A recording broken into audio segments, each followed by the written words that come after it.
Seja bem-vinda ao podcast Bolsa de Mulher. Aqui nós ajudamos você a escolher o que tirar e o que pôr na sua bolsa. Eu sou Susan Chagas e te convido para esse bate-papo.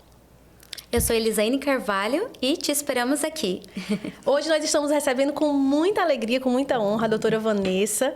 Ela é advogada de direito de família. Isso. Então hoje nós vamos falar especificamente sobre violência doméstica. Acreditamos que esse é um tema que precisa ser falado, discutido e acolhido. Então hoje nós vamos conversar sobre esse caminho que nós precisamos fazer para conseguir acessar o coração dessas mulheres que já estão sofrendo há tanto tempo. A doutora Vanessa é advogada há 16 anos, advogando, e hoje a gente vai conversar sobre isso. Eu quero que você fique muito à vontade para conversar e nos orientar sobre o que fazer e como fazer. Isso mesmo. Obrigada, pastora Susan. Obrigada por me receber. Eu fiquei lisonjeada com o convite. E no mesmo momento que recebi o convite, já respondi, já discursei ali tantas ideias, né? E sobre uma pauta aí que é tão importante, né? Que nós devemos aí tratar em todos os ambientes, né? Trazer aí em todos os ambientes, porque é uma realidade. Né? Talvez não seja a minha realidade, a sua realidade, mas é a triste realidade de muitas mulheres, né? Os números que, para ter uma ideia, né, os números que nós encontramos aí em pesquisas, na internet, eles não são nem 10%, né, daquilo que realmente é, né, a realidade. Então, é muito maior, né? Se nós formos aí computar ou parar, né, para observar realmente na sociedade, né, esses atos aí que são tidos e qualificados e vistos, porque realmente são atos de violência contra a mulher, nós vamos ver aí que eles são muito maiores. Sim. Né? E dentro da tua experiência em atender famílias, quais foram as situações, os casos que você viveu e que você mais se chocou? Olha, antes de advogar, quando eu fazia os estágios, eu fazia direito e eu cursava psicologia também, porque eu acreditava que, como advogada, eu não seria só alguém que solucionaria ali aos olhos da lei, mas que eu precisaria conhecer o ser humano, entender o ser humano, né? Até porque eu tinha mais esse lado voltado realmente para a sociedade, por ajudar, por levar o direito para salvar, né? Para tirar alguém ali de uma situação, né, de violência mesmo. Então, antes de advogar, eu fiz estágios, né, sempre voltados aí, que me levavam até, né, a esses lugares onde a violência ela estava desde a infância, né? Onde eu vi lares e casais que só falavam gritando e as crianças estavam ali, as crianças elas replicavam a conduta do pai, de repente a mãe também era violenta no falar com os filhos, tanto a menina quanto o menino, e eles iam crescendo nesse ambiente e se tornando, né, o que os pais eram, porque eu espelho para eles. Sim. Então, quando eu comecei a advogar, eu já me especializei na área da família, né?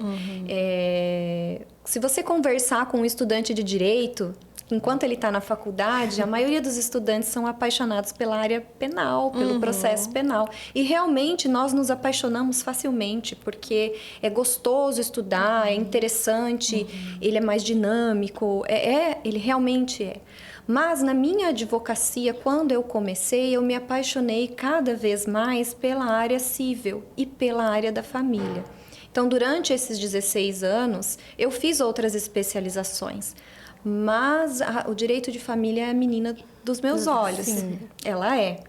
Por quê? Porque quando eu recebo alguém no meu escritório, quando alguém me procura, eu sei que eu não sou só a Vanessa advogada, mas que eu sou, talvez, né, a última chance que aquela pessoa, que aquela família tem para sair daquela situação. Principalmente nesses casos onde há violência. Então, como advogada, a primeira situação, o primeiro caso que eu atendia onde a violência doméstica existia foram um dos que mais me marcaram. E funciona da seguinte forma: a pessoa te procura, e ela já te procura com medo, com pouco tempo para falar com você, porque ela ainda está naquele ambiente, nesse caso foi dessa forma. Ela estava ainda naquele ambiente de violência por muitos anos, ela não era mais uma mulher tão jovem, né? Então ela tinha ali os seus 50 e poucos anos, Meu Deus. tinha filho adulto já, né? Inclusive uma filha morava com ela, o outro filho já não morava mais. E ela estava naquela situação, mas chegou num ponto em que ela se viu com um risco de morte muito grande. E ela foi procurar ajuda e soube que eu atendia e que eu, de certa forma, escondia as minhas clientes. De certa forma, eu conseguia fazer com que, né, elas olhassem para mim, investida ali por algo que o Senhor colocou na minha vida também, não só o conhecimento que eu tenho que buscar, estudando e aprendendo e sabendo aonde levar e como recorrer, mas o propósito que o Senhor colocou na minha vida, na vida daquelas mulheres. Sim. Então, nós conseguimos tirá-la do ambiente de violência, nós conseguimos que ele fosse preso, muito embora rapidamente ele foi posto em liberdade, mas o que nós conseguimos no caso específico dela foi que ela não desistisse, porque a maioria desiste. E dessa situação específica vieram outras. E lembro-me que uma que marcou muito, ela foi até o meu escritório, porque assim elas ficam extremamente gratas. Ela me via como uma filha, como alguém que tinha feito por ela algo que ninguém tinha feito antes. Olhou para ela, né, e falou: eu vou lutar por você. Eu não deixava ela desistir. Eu não deixava ela desistir. Sim. Em nenhum momento eu falei: eu estou com você. Então, de madrugada, eu estava sempre diligente ali se meu celular ia tocar. Porque de madrugada elas conseguiam pedir ajuda, elas conseguiam falar. Meu Deus, e foi quando ela apareceu. É uma missão. Uma missão, realmente. Meu esposo falava: mas Vanessa, de madrugada? Eu falei: naquela época, né? Sim. Eu falei: sim, porque nesses casos é de madrugada. Sim. E me lembro quando ela apareceu no escritório para me agradecer e ela me trouxe um número. E ela falou: olha, um nome e um número. Essa é uma amiga minha, é minha vizinha, e ela sofre violência, ela está em cárcere privado. Meu Deus. E ela não tem como pedir ajuda, mas ela conseguiu um telefone celular. E naquela época não tinha WhatsApp, e o celular não era como é agora. Então era por SMS ou uma ligação, e a maioria era um pré-pago, que era o caso dela. Né? E ela falou: Vanessa, os horários que ela vai poder te pedir ajuda serão de madrugada. E não tem dia certo que ela vai te ligar. Nós conseguimos fazer isso por ela. Parece assim, inacreditável. Inacreditável, imaginar que a vizinha sabia, tentou pedir ajuda, tá, mas não foi força policial, não foi ninguém lá, mas eles são muito bonzinhos quando chega alguém lá na casa ou que vai conversar. Eles não se percebe.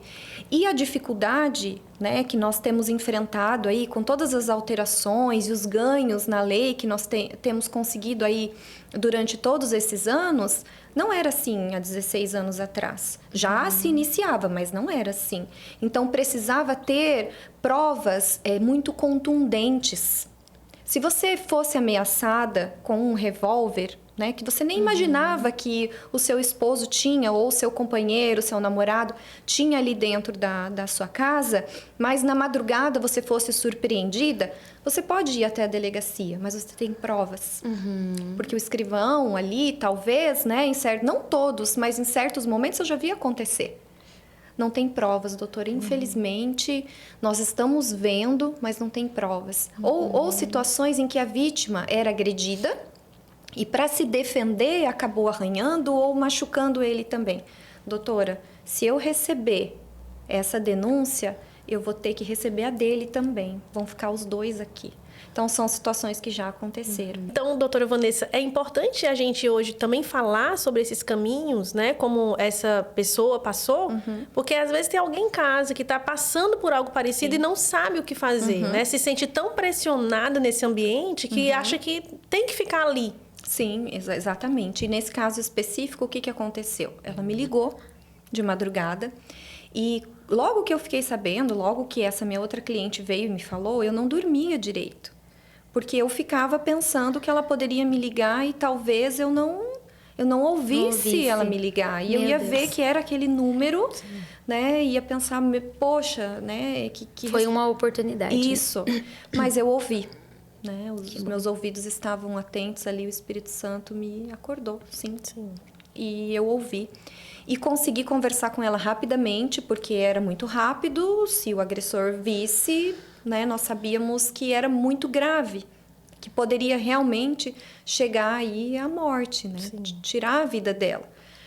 E nós conseguimos combinar algo e conseguimos levar isso a ter um apoio das autoridades na delegacia da mulher. Então, nós conseguimos esse apoio e o apoio também dessa vizinha, conseguimos montar uma situação para que fossem até o lugar e tirassem ela. E afastassem ela do lar e desse agressor de forma segura. Por quê?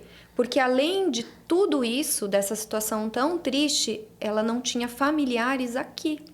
Então, ela tinha essa vizinha que tinha passado por uma situação de violência durante tantos anos. O relato dela é desde que casou, logo que casou. E vinham relatos de quando ela era solteira, dentro de casa, vendo a mãe também. Existia aí toda uma história anterior. Mas ela saiu e não voltou mais. Então, nós conseguimos sim que ele fosse preso, ele foi condenado, existiam outras provas contra ele dentro daquela residência, os antecedentes dele não eram bons, então tudo isso, infelizmente, para ele, né, favoreceu toda a vida pregressa dele, que não estava em ordem, que era fora da lei e contra, né, tudo isso, atrelado a essa violência tão grave, fizeram com que ele fosse responsabilizado. E eu a conheci depois, né? E é uma alegria tão grande você conhecer. Meu Deus, eu imagino. Deve ser. E ouvir que não vai mais acontecer. Mas como que isso não vai mais acontecer? Porque essas mulheres, elas se encontram, a maioria, em situação de vulnerabilidade muito grande. E principalmente socioeconômica. Elas são dependentes financeiras desse marido, né, esse companheiro, do namorado também, não tem família, às vezes ela já tem filhos, ou durante todo esse ciclo de violência, elas engravidam. É até quando a pastora Susan comentou, né, que nós iríamos abordar esse tema, eu fiquei pensando, não é uma realidade que eu vivo, graças a Deus por isso, nem com os meus pais não vivi isso. Então eu falei, gente, eu não sei o que perguntar, porque eu não consigo, não parece real, sabe? De saber que isso ainda acontece hoje. Então aí acabei comentando lá no meu trabalho com algumas meninas, e uma delas acabou citando amigas que hoje vivem nisso. E ela citou uma coisa que eu achei, assim, que a gente ficou, né, por quê? Porque as mulheres aceitam viver nessa condição. Ela comentou exatamente isso, que uma delas é totalmente dependente do esposo, né, tem filhos pequenos, e ela aceita a condição para, de alguma forma, ela manipular também o marido, porque em outros tempos, ele é bom. Só quando acontece isso que ele é ruim, mas depois ele sempre foi bom. Então, eu vejo que também uma manipulação dos dois lados. Então, é onde eu fiquei com essa curiosidade de perguntar, né, para a doutora que é profissional na área, existe um ciclo que acontece, ou você acredita, por ser cristã, são as raízes, por exemplo, porque eu imagino que eu nunca vivi uma condição dessa. Então, eu nunca me permitiria viver nisso, porque não é o que eu vi na minha casa com os meus pais. Então, pra mim, isso não seria o suficiente. O melhor era ver como meu pai tratava bem a minha mãe, então é o mínimo que eu espero pro meu casamento. Mas e uma menina que ela vem já de uma família abusiva, de um pai, sei lá, alcoólatra, que já bate na mãe, que é natural. Será que ela não fica presa daquela condição e tá tudo bem? O que você pensa sobre isso pela sua experiência, por ser uma mulher de Deus? Sim, fica. Na maioria das vezes fica. Sim. É claro que já acompanhei situações onde ocorreu essa violência sexual enquanto muito criança, durante a adolescência, aonde era sabido ali no meio que isso acontecia dentro da família, que deveria ser um lugar seguro para ela, e não era. Inclusive, aí os números, né, que são sempre maiores, mas os números, aí as pesquisas, né, nos dizem, se nós procurarmos ali, facilmente vocês vão encontrar que na maioria dos casos a mãe sabe, o pai sabe, Sim. e se cala, né? Quando não é o pai, que é um irmão, é um tio ou é um avô, ou na situação ali do pai, né, com a mãe, a violência ali entre eles. Eu creio sim que existe um ciclo que deve ser quebrado, mas eu já vi realmente acontecer situações onde ele não existia antes. Essa mulher, ela não veio de um lar onde ela viu a violência e ela sofreu violência. Mas ela se viu dentro de um lar violento com um homem que nós não dizemos, eu não uso esse termo nessas situações de dizer que ele era um príncipe, não, mas ele era um homem cristão. Ele era um homem de princípios, ele era um homem que, né, ele busca estar com a mulher e ser com a mulher uma só pessoa, caminhando juntos. Eles são mas eles caminham juntos, que é a submissão que deve ser entendida entre o homem e a mulher dentro de um casamento. Não é a submissão de que o homem é o cabeça, então ele está aqui, e a mulher é mais frágil, então ela é o corpo, ela está aqui. Não. Eles andam juntos. E em amor é muito fácil você ser submissa e entender o que é a submissão, que não é se sujeitar. Então, nessa situação que você colocou, eu já acompanhei casos aonde essa mulher especificamente não conseguia sair dessa situação, se culpava, porque muitas se culpam e começam a se perguntar o que eu fiz de errado, porque eu não vi isso na minha casa, os meus pais não tinham violência, eu procurei um marido como eu via o meu pai, com princípios cristãos, ou eu sonhava, eu conheci esse homem, ele não era assim, mas talvez na família dele tivesse aí esse cerne de violência ou não também. Existem aí patologias que podem levar a tudo isso, dependência, né, química, que pode trazer a violência, gerar essa violência, e geralmente ela vai vir, né, ela vem como consequência, mas situações onde ela não consegue sair, porque ela olha para ele, né, ela olha para ele e ela vê o pai. Nós vemos isso, não vemos? Sim. Nós não olhamos e vemos em muitas situações. Nós olhamos e vemos, não, mas o meu pai não foi assim com a minha mãe. Eu não aceito essa situação, mas pode mudar.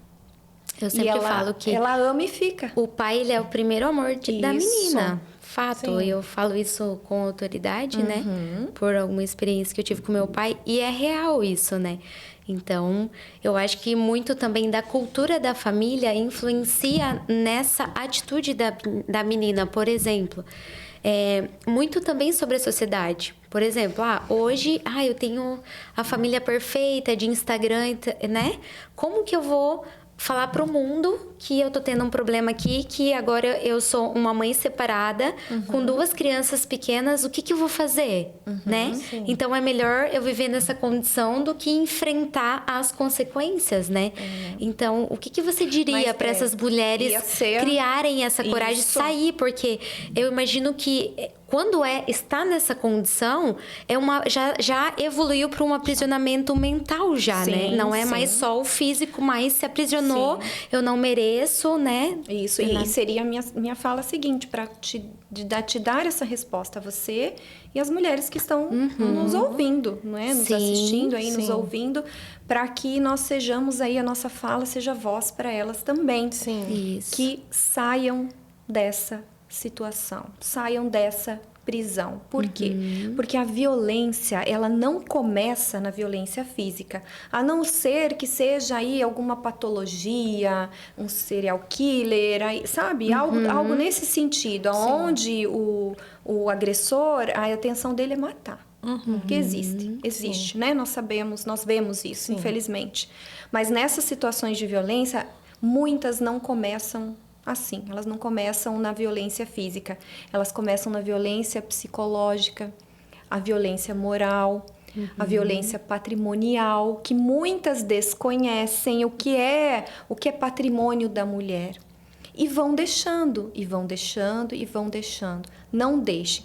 Ao primeiro indício que você perceba que está fora, porque é um acordo, não é um acordo entre vocês? Sim. O casamento é um acordo, é um acordo ali aos olhos da lei, a lei dos homens, mas ele é um acordo tácito, que significa que eu aceitei e você aceitou, lemos ali ambos os termos do nosso acordo perante a Bíblia, perante a palavra, a luz ali daquilo que Deus colocou para o casamento. Então, tudo aquilo que estiver em desacordo e vir de encontro àquele acordo tácito, já está fora, já está quebrado. Então, no início, é mais fácil você conseguir sair, porque você precisa vencer aí 3 obstáculos, que é o medo, porque você sente medo, a violência psicológica, ela vai desconstruindo a mulher. Estamos falando de violência contra a mulher. Pode destruir e desconstruir qualquer ser humano. Mas aqui nós estamos falando especificamente, né, de nós mulheres. Então, ela vai desconstruindo quem você é. Até que você não se encontra mais. Você não se vê e você não se encontra mais. Você não tem valor. Você não tem valor para você, você se olha no espelho e você não se reconhece. Então, você fica com medo e você fica nas mãos daquele agressor, porque você não tem mais nada. Nem o amor de Deus você consegue mais sentir, porque você olha para o seu esposo e aquele que deveria te amar, o seu companheiro, aquele que deveria te amar, te cuidar, como que ele está te tratando? Então, eu diria para essas mulheres que, no início, se você não tolere, busque ajuda. Busque, fale, busque ajuda. Busque de alguém que você confia. Faça uma denúncia no 180, né? Nós temos aí a Central de Atendimento à Mulher, Brasil todo. Então, faça essa denúncia. Faça essa denúncia anônima para você mesma, né? Que você, por exemplo, ouviu ali uma discussão, algo da tua vizinha, nos vizinhos, você sempre pensa, será que eu vou... Que é normal, vai que eu vou se falar, envolver, vou né? me intrometer, se intrometa sim. Uma coisa importante que... Ô, pastora, deixa eu só fechar aqui, que é nesse tópico ainda, porque o livro que eu tô lendo, que fala sobre... Eu tô finalizando ele agora. A imagem dele, né, da Francine, e algo me chamou muita atenção, porque eu já tinha lido várias vezes Efésios 5:22, lá que fala sobre a submissão da mulher, que você tá comentando aqui. Uma coisa que eu acho, assim, que quando a mulher, ela não... E eu acho que, infelizmente, a mulher brasileira ainda tem muito disso, de não se alimentar da palavra mesmo e acreditar em tudo que se ouve. Então, é muito vendido sobre a submissão. A gente não se atenta que Efésios, ele fala: mulheres, sujeitai-se cada um a seu marido como ao Senhor, pois o marido é o cabeça da mulher, como também Cristo é o cabeça da igreja, que é o seu corpo, do qual ele é o Salvador. Salvador. Então, ele fala assim que a mulher ela precisa se sujeitar, mas tem uma vírgula. Falando pro marido também na sequência que ele também tem que amar ela a um amor sacrificial, assim como de Cristo sobre a igreja. Então, o que eu vejo, porque eu também já trabalhava com algumas mulheres, ouvia o engano de eu preciso ser submissa a qualquer custo. Então, assim, para que as mulheres cristãs abram os olhos do entendimento da palavra, que você vai ser submissa à missão do marido, né? Mas quando você está alinhado, sempre submissa primeiro ao Senhor, quando está alinhado, ele também tem que te amar de uma forma sacrificial. E quando, assim como Cristo, né, ama a igreja. Então, quando o marido entende esse lugar, os dois estão posicionados no seu lugar, né? Então, não tem uma condição de maltratar, de bater, muito pelo contrário, né? Exatamente. Então, para que as mulheres se atentam isso, principalmente às vezes se ela é presa na religião, né?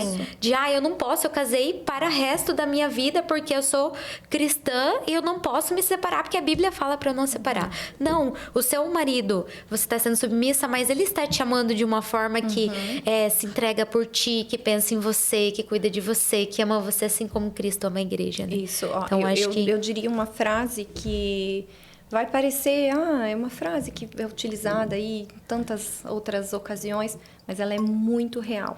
O amor não dói. O amor não dói. Sim. Se ele te bate, não é amor. Se ele desconstrói quem você é, ele não conhece esse amor. Ele não é temente ao Senhor. Essa mesma palavra que você trouxe de Efésios, ela é mal interpretada em muitas situações e principalmente, como estamos trazendo agora mais para esse enfoque, dentro das igrejas cristãs. Sim. Ela é sim desconstruída para colocar a mulher numa situação de desigualdade, inferioridade e que deve sim se submeter a qualquer situação. Eu ouvi um caso que durante 40 anos esse marido chegava em casa, essa esposa estava sempre lavando o feijão. E ele perguntava a ela, já lavou o feijão?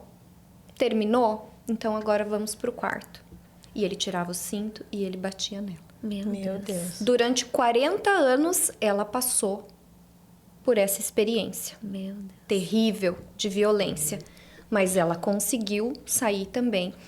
E o que eu poderia acrescentar também para essas mulheres, né? Por exemplo, que não têm aí um suporte um suporte financeiro. Que hoje, especificamente ontem, na realidade, no dia 14, foi sancionada uma lei que acrescentou e trouxe ali no texto ali, no artigo 70 da Lei Maria da Penha, aonde estão as medidas protetivas, colocou ali o aluguel. Que legal. Né? Um suporte de aluguel por até 6 meses para essas mulheres. Nossa, que bacana.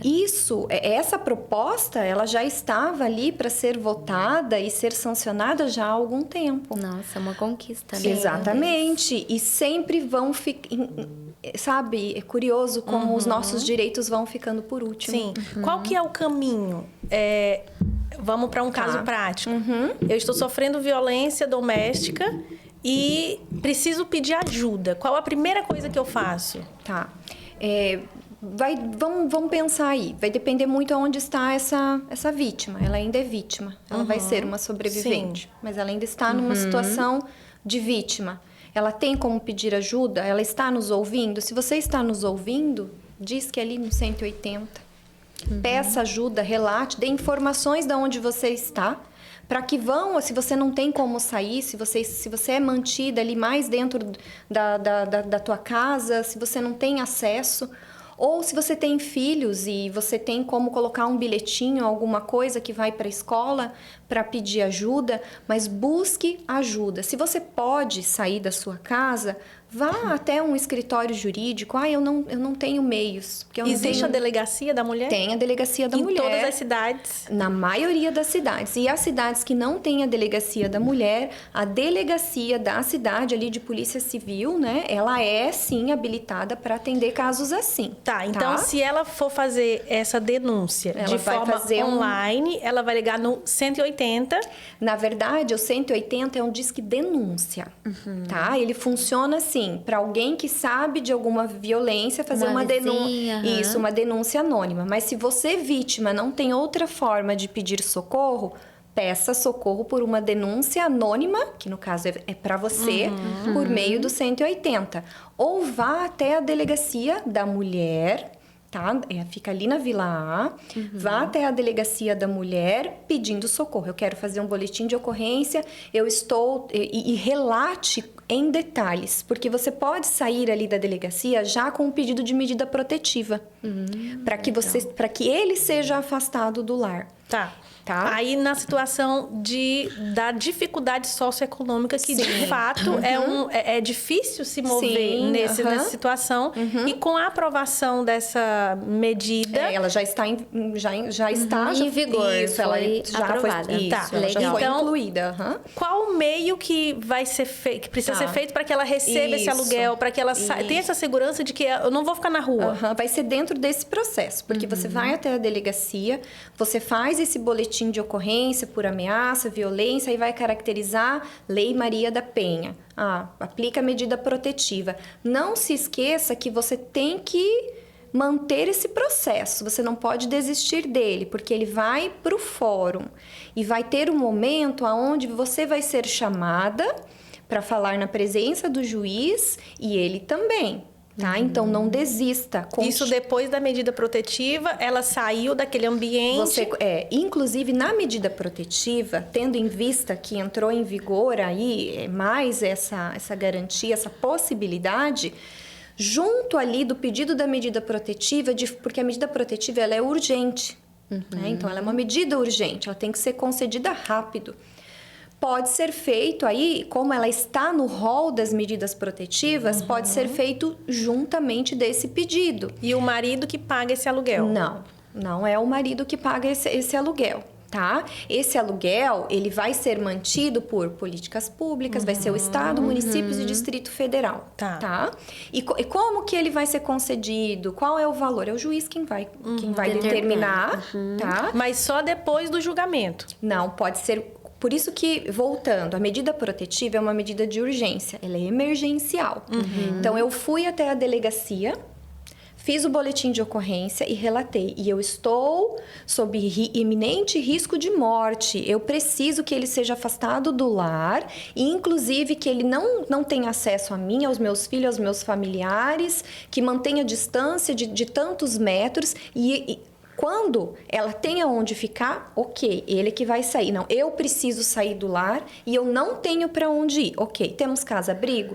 Temos casa-abrigo. Aqui tem casa-abrigo? Nós temos o CRAM, né? Porque o CRAM ali é um centro de referência, tá? Para mulheres que estão em situação de violência. Então, eles fazem esse acompanhamento psicológico, eles fazem um estudo social também, mas nós não tínhamos ainda... Essa possibilidade. Não, dessa forma não, tá? É muito recente, tá? Novinha, porque foi ontem. Sim. Né? Dia 14 aí de setembro de 2023. Então, é mais uma conquista que demorou para vir, mas enfim, ela chegou. A partir de agora, nós vamos acompanhar como ela vai efetivamente ser implementada. Mas o caminho é esse. Existem outros caminhos também. Mas, primeiramente, se você é uma mulher que está sofrendo violência e você quer sair dessa situação, consiga pedir socorro. E se você tem a possibilidade de sair aí da sua casa, do ambiente onde você está, e você não quer voltar, vá até a delegacia. Foi até a delegacia, relatou tudo isso e não conseguiu, procura ajuda. Pastora, sempre Eu acredito nisso. Sempre vai ter alguém para te ajudar. Sim. A defensoria, o Ministério Público, uma advogada que vai te ajudar, mesmo que você naquele momento não tenha condições financeiras. Por isso eu digo também como é importante dentro das igrejas onde nós encontramos aí mais um percentual maior que de 40% das denúncias realizadas de violência contra as mulheres dentro das igrejas cristãs. Meu Deus. Meu Deus. E lembrando que são números de pesquisa Sim. que a realidade é maior do que essa. Sim. Então, se nós... Só o que está contabilizado é que... Isso, Meu Deus. porque elas têm medo, então são as que são contabilizadas, exatamente. E todas as outras. Sim. Algo importante. Quais são os tipos de violência? Tá. Exemplos práticos. Porque muitas vezes você não consegue nem Isso. identificar Verdade. que você está vivendo, está em um ambiente de violência. Sim. Eu vou aqui ilustrar com exemplos assim que fogem aí dos óbvios, né? Sim. Claro que a violência física vai ser a violência ali que você vê, né? Você vê, por isso você tem que fazer o exame de corpo de delito. Vai ter que fazer, porque ela é aparente, né? Uma tentativa ali de um estrangulamento, é puxar o cabelo, é cortar, né? Sim. Tudo o que ferir ali é uma violência física. A violência sexual. E aí nós vamos poder, de repente, você vai pensar, a violência sexual é o meu companheiro, o meu esposo me forçar a ter relações sexuais com ele contra a minha vontade. Não é somente isso. É ele também te obrigar e te submeter a situações tais como a participar, né, de ambientes que contra a sua vontade. Aí nós já está subentendido que ambientes são esses. Sim. Né? Te expor ali as situações. E isso acontece muito. E que quando eu ouvi a primeira vez que era real, que um esposo sugeria para a esposa viver uma troca de casais, eu fiquei impactada com a informação. Mas é igual ao caso, né, que a gente está falando de violência. É mais real e mais comum do que a gente imagina. Sim, infelizmente. Sim, é um exemplo. Existem outros, pastora. Existem muitos, mas é esse também. Tá? Sim. Aí nós temos a violência de ordem moral, que é a calúnia, a difamação, né? Você ali imputar ao outro, né, algum ato que vá difamá-lo, que vá diminuí-lo, ou que vai até atribuir a ele um crime, algo nesse sentido. Tá? Ali a letra do que a lei coloca. A violência psicológica, como eu falei ali no início, eu vejo ela como o início de todo esse trajeto tão terrível aí, tão cheio de... tão pesado, né? E tão cheio aí de situações tão violentas, né? Por quê? Porque a violência psicológica, ela vai começar no falar. Então, você vai... aquela pessoa que era calma, aquele homem que era calmo, ele não é mais tão calmo. Você já não é mais amor, você já não é mais bonita, você já não é mais mulher, você começa a ser comparada a outra pessoa, ainda que seja alguém que não é real para ele, né, para vocês, ou alguém inatingível que você não conhece, ainda assim, tá? Mas a violência psicológica, ela vai desconstruir a mulher, quem ela verdadeiramente é. Ela vai arrancar de você a sua identidade. Até o ponto que você não vai ter mais autoestima para nada, força para nada, você não, como eu falei, você vai se olhar no espelho e você não vai se enxergar, você não vai se reconhecer. A violência psicológica também, um dos atos que eles se utilizam é ficar te cercando, ele te segue tudo do que você tem no seu celular, ele sabe o tempo todo onde você tá, isso é violência psicológica, porque o tempo todo você tá se sentindo acuada. Você está sempre pensando... Outro exemplo, você está sempre pensando... eu não posso falar isso, porque o que ele vai pensar? Será que ele vai brigar comigo? Não, então eu vou ficar aqui, ele fica lá, porque daí nós não conversamos, porque se eu falar qualquer coisa, ele vai brigar, ele vai me xingar. Isso é violência psicológica, tá destruindo quem você é, você não tem mais voz. Sua identidade, né? Exatamente, é a sua identidade. Aí nós voltamos ali para a palavra. O que é mais lindo na palavra de Deus, quando Deus nos criou? Ele nos criou com uma identidade única. Sim. Qual que é a identidade da mulher? Por que nós fomos criadas? Deus criou primeiro o homem. E por que ele criou a mulher? Ele não criou a mulher para que ela fosse inferior ao homem. E nem para que ela fosse pisoteada, maltratada. Ele criou a mulher para ser uma auxiliadora. E como você, mulher, vai ser auxiliadora de um homem violento, de um homem que não te trata com amor, de um homem que deveria te tratar com o mesmo amor que o Senhor amou a igreja? Então, é claro que existem situações, agora eu vou expor, onde a mulher é violenta. Que são as situações realmente que nós vivemos, né? Esses exemplos nós podemos trazer aqui de uma forma segura. Sim. Porque nós não estamos ali nos submetendo a situações realmente de violência, onde nós... Você vai identificar. Lembra aí, você que está me ouvindo. Você vai identificar aonde está aquela sementinha quando começou tudo. Não pense que vai mudar. Se não mudou ainda, não vai mudar. Então, busque ajuda, tá? É muito importante.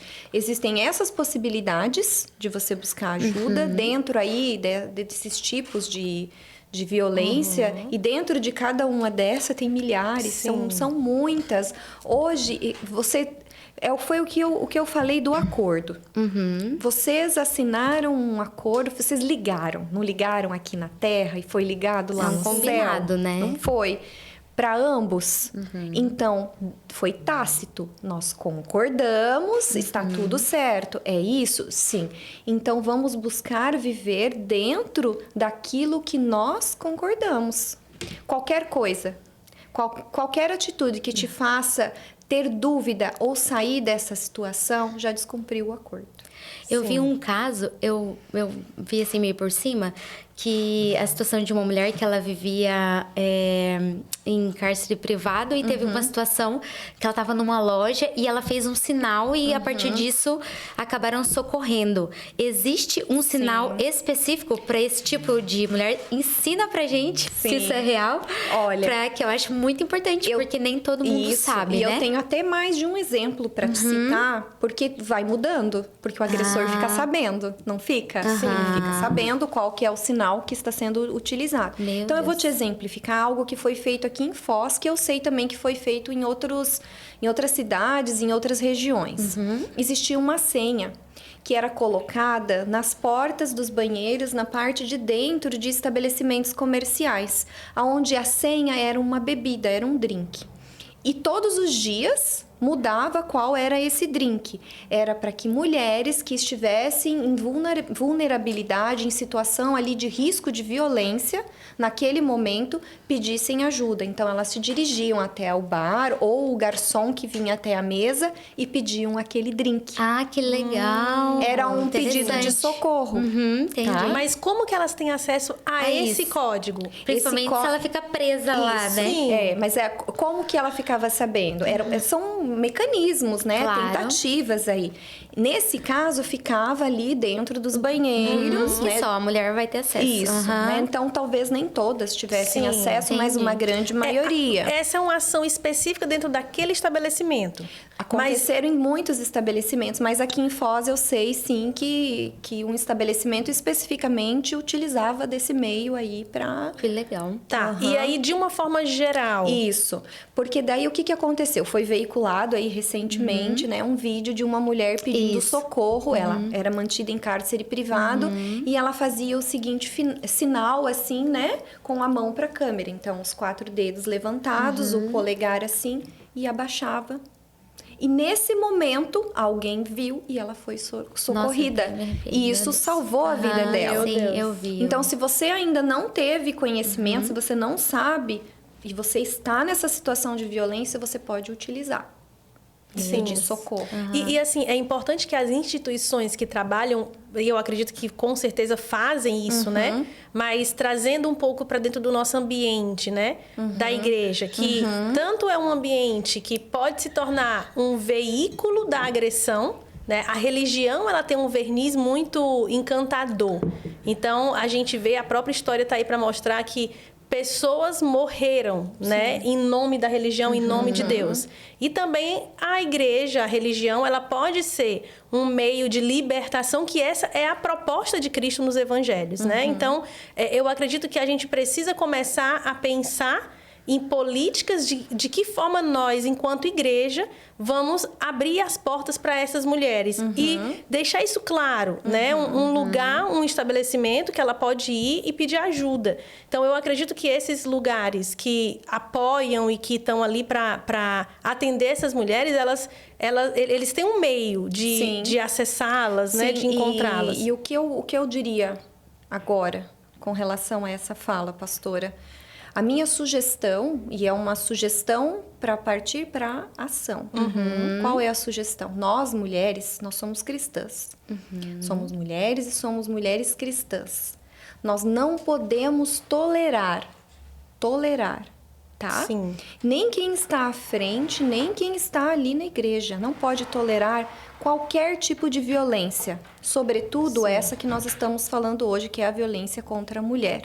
Tá? Então, nós devemos o quê? Nós sabemos que existem, sim, políticas públicas, que existem centros de apoio, que nós temos aí como conseguir. Tá, mas e como nós vamos identificar dentro ali das igrejas quem são essas mulheres? A minha sugestão eu sei que existem igrejas que têm esse suporte. E sei algumas que não têm, talvez pela doutrina, talvez porque estão presos ainda a esses conceitos errados, a essa palavra distorcida, né, do que ela realmente é. Ela é contrária totalmente ao que o Senhor colocou, né? Gera mais violência ainda. Então, nós devemos, assim como existem os ministérios na igreja, o ministério infantil, dos jovens, dos adolescentes, o ministério das mulheres, dos homens, existe ali o ministério para você, né, o social, para você buscar ajuda, alimentos. Deve existir também um ministério específico que tenha um suporte para atender essas mulheres dentro da igreja. Sim. Vamos para uma treta gospel agora.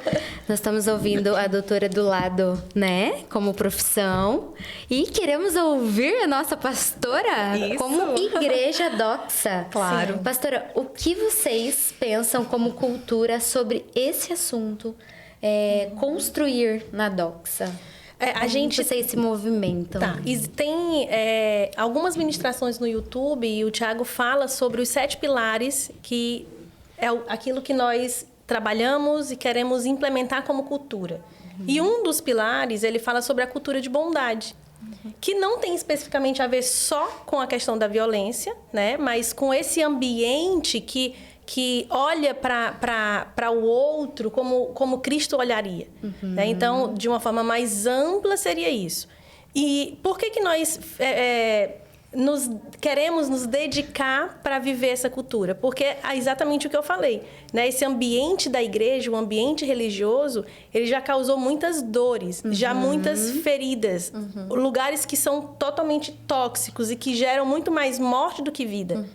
E nós queremos viver um ambiente, uma cultura de igreja que esteja comprometida com a bondade, com esse olhar de Cristo. E isso envolve, com certeza, a mulher. Tem uma ministração também do Tiago, que eu acredito que deve estar no YouTube, que ele fala especificamente sobre isso. Se você sofre violência, você não precisa somente de um conselheiro, né? De um pastor para estar ali e te acolher. Você precisa de uma delegacia. Porque você precisa denunciar esse homem que está te batendo, que está te desrespeitando. Então, é algo que é muito claro para nós, viver, gerar e pregar sobre isso, né? Sim. Gerar esse ambiente e pregar sobre essa cultura de bondade. Tem um livro que é maravilhoso, que eu indico para todo mundo ler, que se chama Tove, né? Uma igreja Tove, que vai falar exatamente sobre isso, sobre essa igreja comprometida com uma cultura de bondade. Então, nós não podemos, é exatamente a sua fala, nós não podemos tolerar que, em nome de Deus, pessoas estejam submetidas à situação de violência. Então, em 1 Coríntios, Paulo orienta que, em caso de abandono, você tem o direito, né, a se divorciar. E não tem um abandono maior do que um abandono dessa natureza, né? Quando você chega ao lugar de bater, de ser violento, de ser agressivo, você já abandonou essa mulher há muito tempo. Você já abandonou essa casa há muito tempo.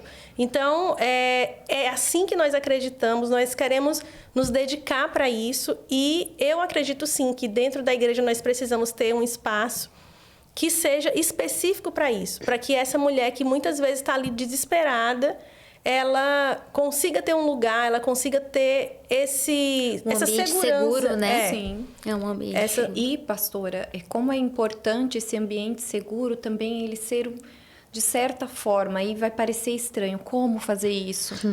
No início, de forma sigilosa. Por isso que é importante, no meio cristão, nós termos cristãs que também estão aí em diversas áreas.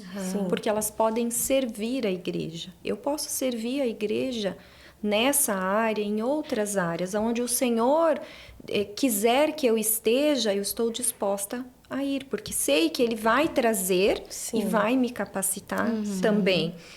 Então, num primeiro momento, essa mulher... mas vai estar lá uma plaquinha onde vai estar escrito Departamento de Violência contra a Mulher. Ministério... Não. Ela não aí vai ver entrando ela lá, ela não vai entrar. Ela não vai procurar. Mas ela precisa ouvir... Porque ela está nos ouvindo agora, eu tenho certeza que nós estamos alcançando a vida dessas mulheres. Elas estão nos ouvindo e elas estão entendendo e recebendo uma palavra de orientação, de sabedoria, de ajuda para tirá-las dessa situação. E outra coisa que eu queria pontuar é que quando nós falamos e nós vivemos a palavra de Deus, antes de qualquer coisa nós devemos honrar. A honra sempre vai anteceder a qualquer atitude nossa. Então, quando nós honramos ao Senhor, nós não batemos. Nós não ofendemos, nós não ferimos.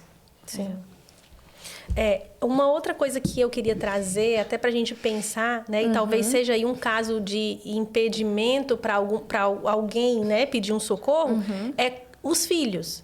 Numa situação em que a mulher está sofrendo violência e ela sai de casa, né? O que fazer com esses filhos? Hoje, mulher, você que está nessa situação, não se preocupe mais com a questão do abandono do lar. Porque você não vai estar abandonando o lar, nem abandonando os teus filhos, nem vai correr o risco de perder essa guarda. Se você buscar o auxílio de forma correta, tá? Porque ele vai te ameaçar. Ele vai dizer para você, se você sair, eu vou tirar os teus filhos, os nossos filhos de você. Você não vai mais ver os teus filhos, nunca mais, porque eu posso. E daí ela não sai por causa disso. Saia. Você vai ser um exemplo na vida do teu filho e da tua filha. Do teu filho, que não vai repetir o mesmo comportamento do pai. E da filha, que não vai se submeter à mesma condição que você tem se submetido. Então, não vai configurar, tá? Nesses casos de violência, faça da forma correta, busque a ajuda correta para não correr o risco e não vai configurar o abandono do lar. Que há alguns anos atrás era o maior medo dessas mulheres.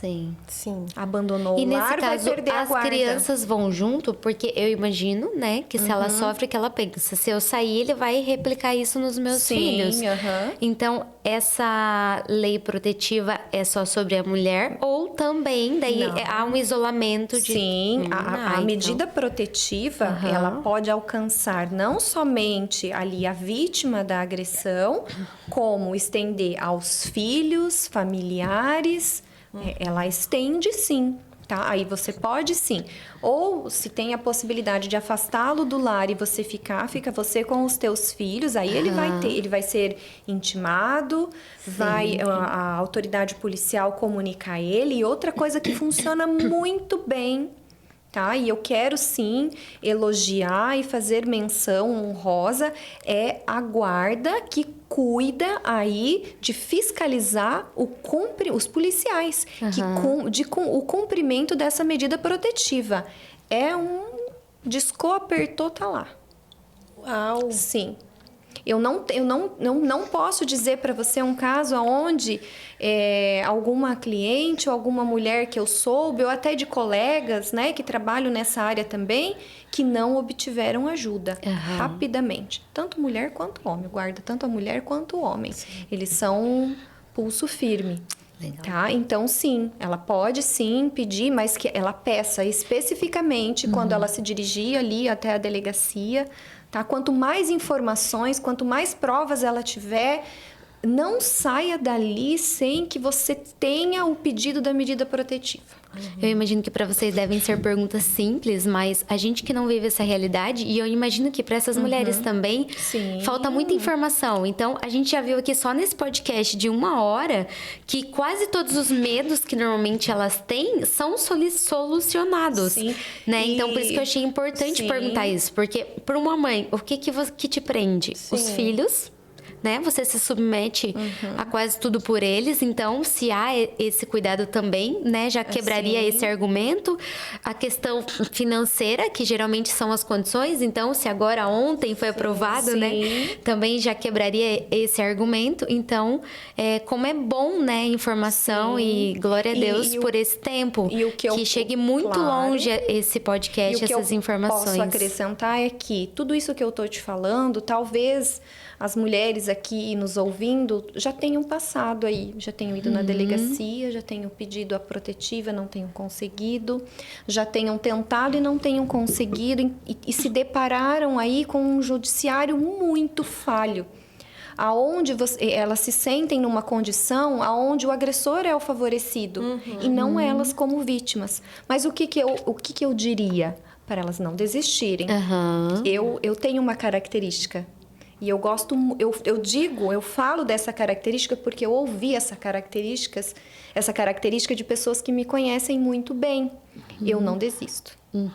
Eu tenho a característica da perseverança, de não dormir até que o seu direito esteja ali, porque é teu direito, é a tua proteção. Então, não existe somente eu. Existem outras mulheres, outros homens, outras autoridades. Existe o mal, mas existe o bem, né? E um exemplo disso é a própria Maria da Penha, né? Sim, como ela não desistiu. Que ela esperou 19 anos e 6 meses para que o marido fosse preso. E a justiça ainda não foi completamente feita.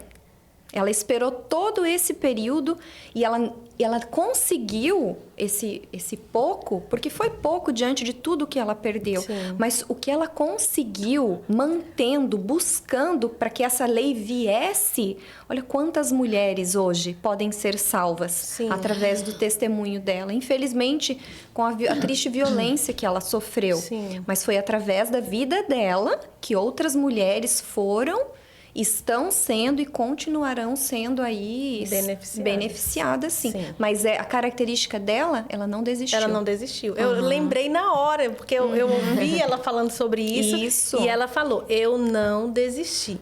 Então, realmente é um traço fundamental para quem está vivendo esse processo, não desistir. Exato. E para a gente finalizar o nosso papo, eu queria que você nos dissesse o que você aconselha uma mulher que está passando por esse processo, o que ela precisa tirar da sua bolsa hoje e o que ela precisa incluir? Ela precisa tirar da bolsa as mentiras que ela ouviu. As mentiras que ela ouviu desse agressor. As mentiras que ela talvez ouviu do pai, e do irmão, do tio, do avô. E agora ela ouviu e viveu ali com esse agressor. Ela precisa tirar essas mentiras dessa bolsa, porque elas são inverdades, são mentiras para destruir quem ela é. E no lugar, ela precisa colocar esse amor que o Senhor colocou sobre as nossas vidas. O Senhor criou a mulher e ali em tantos livros e tantas histórias nós vemos o Senhor fazer tantas coisas lindas por nós, por nós mulheres, né? Nos receber com tanto amor. Então esse amor vai trazer o quê para elas? Coragem, força. Então coloquem tudo isso no lugar. Coloquem realmente o valor que você tem, porque você tem sim. O Senhor criou você para que você seja única, para que você seja amada, para que você seja feliz e para que você seja, sim, auxiliadora do seu esposo. Mas enquanto vocês viverem em harmonia juntos, né? Dentro desse acordo aí que é tão simples de ser cumprido, quando ele realmente não entende o lugar, fere. né? Isso, entende o lugar. Cada um entendendo o seu lugar, né? Sim. Exatamente. Sim. E para você que está nos ouvindo, eu quero te deixar um conselho.